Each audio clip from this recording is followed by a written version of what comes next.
Om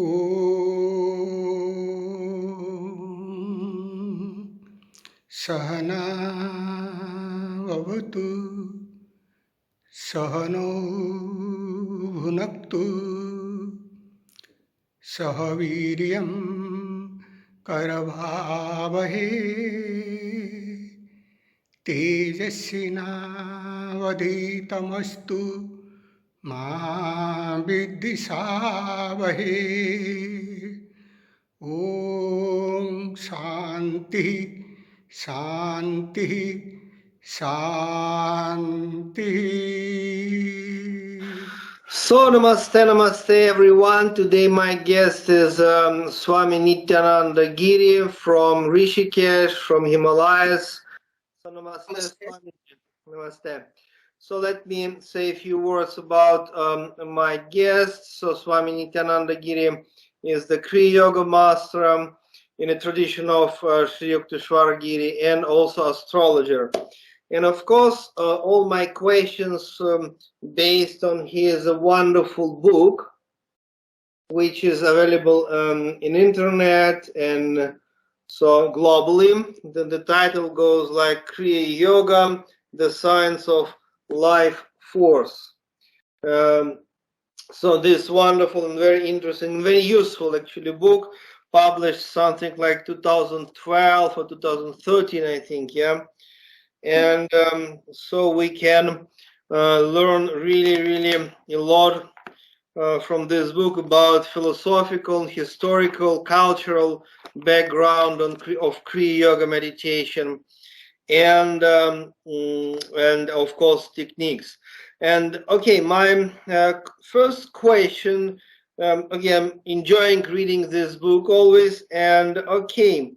In the very beginning, you are writing about just yoga, not yet Kriya Yoga, and so the quote is like that: in fact, we are never separate from our source, but we have forgotten our true nature and identify ourselves with our physical body and our mind, our intellect and our ego. So actually you are speaking about yoga as the process of oneness or reunion with the source.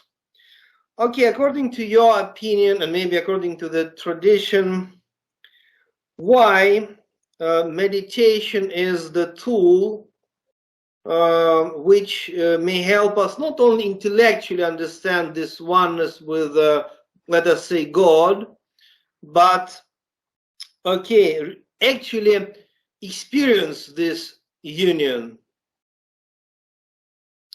Here actually, if you look into the traditional definition of yoga, nowhere it is said as union. Nowhere. If you look into the ancient scriptures, never it is said that it is union with God, union with something. The word used in yogic scriptures is Ishwara. Ishwara, okay. And it is not said about the union. Yoga is not speaking about union. It is the definition of yoga in yogic scriptures is used samadhi. Samadhi is yoga. But there is another definition that is called yujir yogi. To join or to is yoga. Now confusion came. This confusion is only maximum 150 years, not before that. When Indian yogis started going to teach to Western countries, and Westerners are interested in the, particularly the European Indologists, they are interested in yoga. So what was the problem with the European Indologists? They have a lens that is a biblical lens, because it is natural for everyone. When I will study something, I will have a lens of the Vedic lens. because I was born in that tradition and that culture. So in this biblical culture of the Western people, there is a God and people are here, they are suffering. So the problem is salvation. So with that means going to the heaven. With that lens, they started studying the Indian philosophy. So they thought that here there is something they are talking about Brahman or Ishwara, and they must be joining with that by this process. But actually it is not like that. Because here the idea of Brahman is everything. Means that is the both causal cause of this universe and the material cause of this universe. So when something is the material cause, there cannot be a question of union. Because it yourself is the God material. But that concept is not there in Abrahamic traditions. So they are thinking in a different tradition.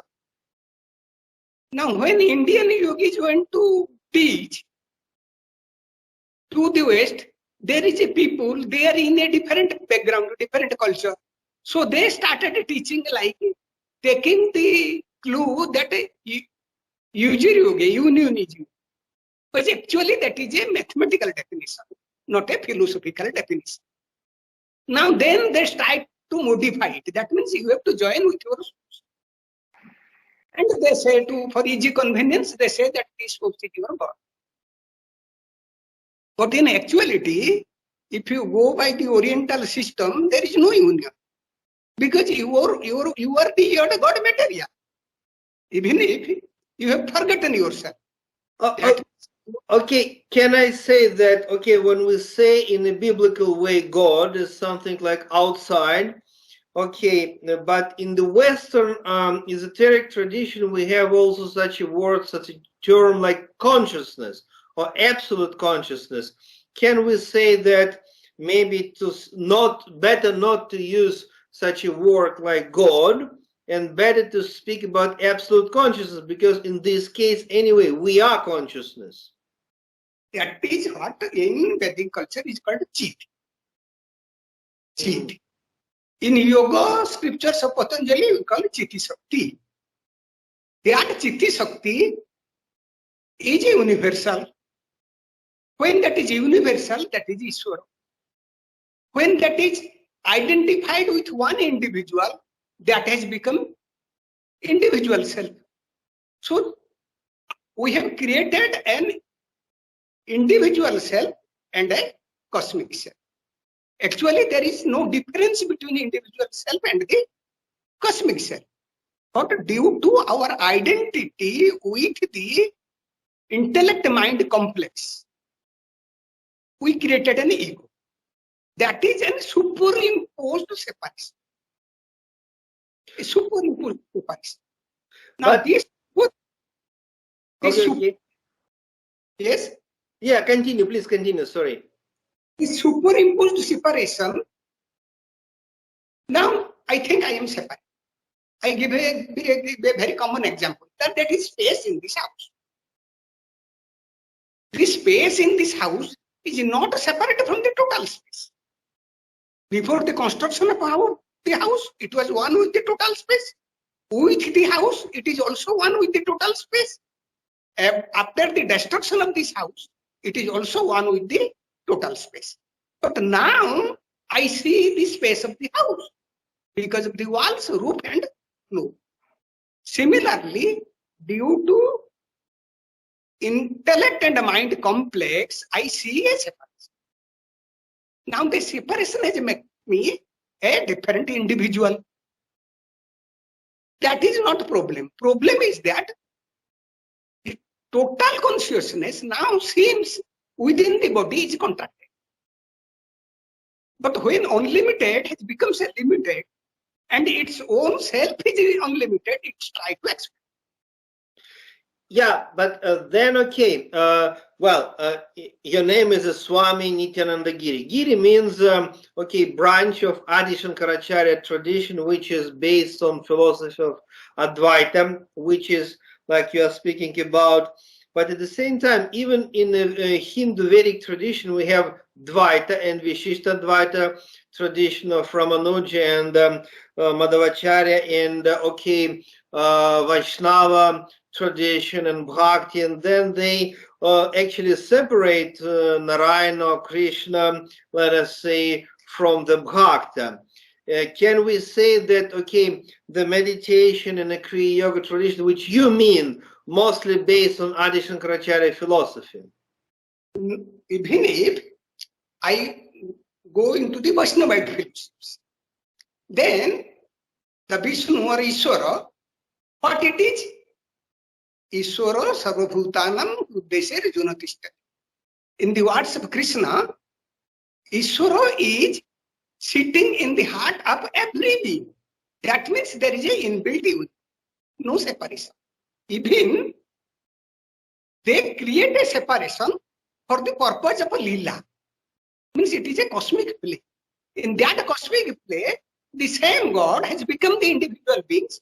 Now they are separate and we are making it is a cosmic play. And in that cosmic play, when the Ishwara knows that he is one with everything, the jiva forgets that Ishwara is inbuilt. Ishwara is with it. Ishwara is sitting in his heart. So it creates a separation. So there is also inherent unity. And the separation is for the purpose of lila. It is a cosmic play of the God or Ishwara. So far yoga is concerned, whether you believe in advaita or the Vaishnavite philosophies of dvaita or vishishta dvaita, does not make any difference. First thing is that, again I come. Suppose I take it is a union. Agreed. Even if I agree, for the argument's sake, that it is a union, then union is possible when I know myself. If I don't know myself, then how I will know my source? So here yoga is just to know yourself. If you know yourself, then you will know who is your Ishwara. If you know your principle, then you know the principle of Ishwara. Or if you know the principle of Ishwara, you know the principle that you are, because it is based on the same principle. According to Vaishnavite philosophy, that Ishwara is the fire and you are the just the sparkling of a fire. So the qualities of a fire and the sparkling of a fire are same. It is not different. So only from that, if you know that the fire qualities that you are, whether you know the total fire or you know the sparkling of the fire, then you have to know the quality that is the consciousness, whether it is individual or total or cosmic. So you have to know that you are the consciousness, which Patanjali says in the last sense, chiti shakti iti. You are the power of consciousness. And purusartha sunnyanam, when all the four purusarthas, dharma, artha, kama, moksha is finished, you are no more craving for dharma, no more craving for artha, no more craving for kama, no more craving for even for moksha. Gunanang pratiprasava. The qualities, sattva, rajas and tamas, three qualities, they stop manifesting pratiprasava. Their manifestation is stopped. You are in kaivalya, in your own form. That is what chiti shakti. That is the power of consciousness. So you have to know that you are the power of consciousness. In the beginning, what it is said? Yoga chitta vritti nirodha. Yoga is stopping all the vrittis of your mind. Stop the chitta. Mind, intellect, ego and subconscious. So if you stop that, then whatever remains, that is you. Tadadrastu surupe avasthanam. When you see that state, when you realize that state of your vrittis are halted, then you are in your own. That means you have to know yourself. And the hindrance to know yourself is your vrittis, the activities of your mind, because there you identify yourself. Now, say for example, now you are making an interview of me. You are an interviewer. So that becomes your identity. And that identity is in your mind. Because that is an activity of your mind. So with that is there in your mind, that activity is in your mind, you are an interviewer. You are not a pure consciousness. Clear? So to have that, you have to stop this breath. Similarly, we have thousands and thousands of vrittis, and that give us a superimposed identity. Now we have to stop them to have our own identity. So know thyself. Know your identity. Know what you are. That is the Sat principle. Means the pure existence. What is that pure existence principle? That is chit. That is consciousness. What is that consciousness? That is ananda. That is pure bliss. We never know pure bliss. We know happiness, but not the bliss. Not bliss, yeah. It is associated always with suffering. Okay, thank you very much, Swamiji, for your wonderful answers and spiritual instructions. So, thank you very much. See you next time. Thank you. ॐ सर्वे भवन्तु सुखिनः सर्वे सन्तु निरामया